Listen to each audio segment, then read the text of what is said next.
I'm Carlo Guglielmi. I am a salesman. I've been selling in the industry since 1979. I flew over from Italy in February '79, and I've been part of this business since then. I flew directly from Italy into Tampa for the trade show. And so that was my beginning, and it was something different for me. I thought I knew English, but because I studied English, but I didn't realize that English is English and American is American. so, so I really had a rough time first year, but to understand, and but then since then, I learned a lot of things because. When you came to Tampa, did you know what you were selling? Were you familiar with what you were selling? Not much because I'm actually a registered engineer in Italy, and what's happening is Alberto Zamperla was a friend of mine. We were in the same school. We were in school together, and I lost him. I haven't seen him for a few years because he flew over to Canada to open a Sky High amusement in Canada, and but he lost he lost a lot of money because he thought that when he went to Canada, he thought that it was the same with America. America and Canada is all a big country for him, but it wasn't. So basically, he lost his shirt because there is no people in Canada. There is only probably 10 carnival, you know. So so then he came back and he looking for me, and they say, Carlo, you're an engineer. I need an engineer to go there because I found out that one, I need to go to the United States and not to Canada, and two, he said, American wants somebody that know how to do for the parts. If there is a problem, blah blah blah. You are an engineer. Why don't you go there for me? Because I've been there for 4 years, and me and my wife are tired. I said okay. So I flew over and with him, and we just saw the trade show in Gibsonton, and for the first time in my life, I jumped into a into a 40-foot container, open it up, and get the stuff out and put it together. So I guess that was my first carnival experience. And after that, little by little, the first year was a little rough, and then in 10 years we made more than 10 million in sales, and so the thing was doing good.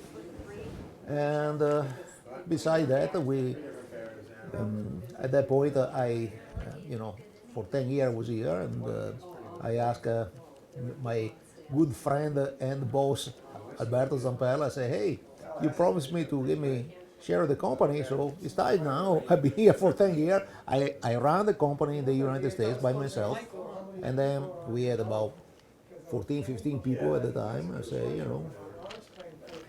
where is my share? So he didn't. He said, well, yeah, you are right. I promise you, but I'm so sorry I can't maintain my promise because my father don't let me. I said, oh, interesting, I say. I know for a fact that the company in the United States is not your father, it's yours because I was there when you made the company. So anyway, so I quit, and then I represent a lot of different companies. I'm doing good, I think. Everybody more or less know me in the industry, and I think I build a reputation by being honest and not, I don't have anybody. I don't think anybody they can say something against me because except I can sell more. But When did you first go to your first fair convention in Las Vegas? that was the same year. Same year. The same year, I went. When I arrived there, then after Deep Town, I went to the IAPA, But at the time, I don't even remember what it was. Maybe it was New Orleans. And then from there, I went to Las Vegas. Lights won't come on? And actually, I think before that, I also went to Chicago for a fair, but that was for the coin machines. So I was there. I was there, and I remember that. Yeah, it was different. It was different.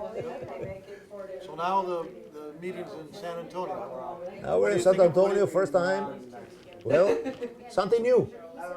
After 40 years, because this is the 41st year would be for me, and it's like, well, maybe it's time to change.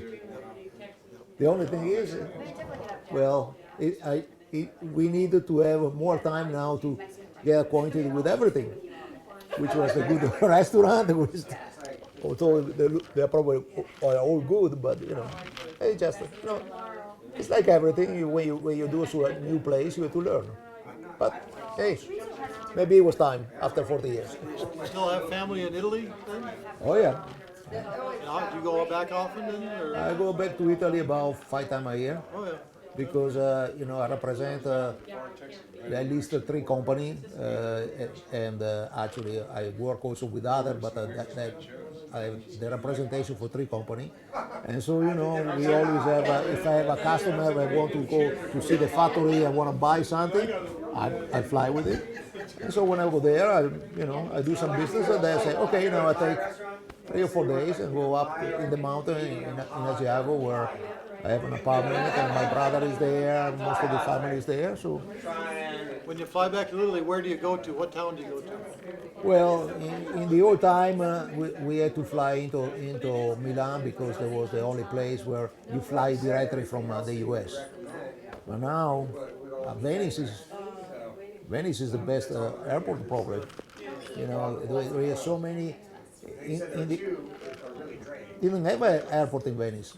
As far as I know, there was but a little place for a little biplane, the little thing. And now it's the best airport for me because first of all, it's close to where my house is, and then it's not. Let's say put it away.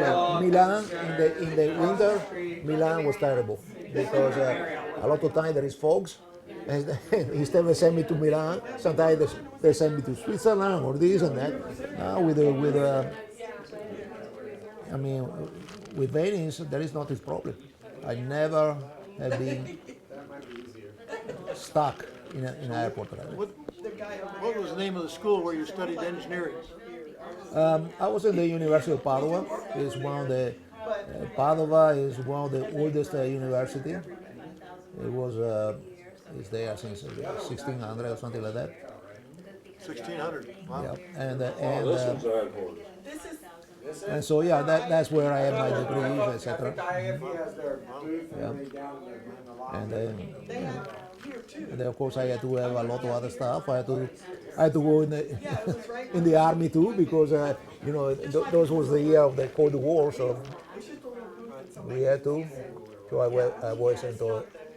I went into because I was an engineer. I delayed as much as possible. Sincerely, tried to dodge it, but anyway. So basically, I went to officer school, and that was good because at least I make a couple of money too, and that was fun. It was something different. Once you had to, you had to draft it. There is nothing to do. What town do you live now? Where do you live? Nashville, Tennessee. I knew that. How old are you? I'm 67. How old are you? I'm 67. So we're the same age. 1951? Born in 1951. Me too. Which day? July 12th. July 1st. July 1st. And you're older. A little bit older than me, yeah. Isn't that 11 strange? days older.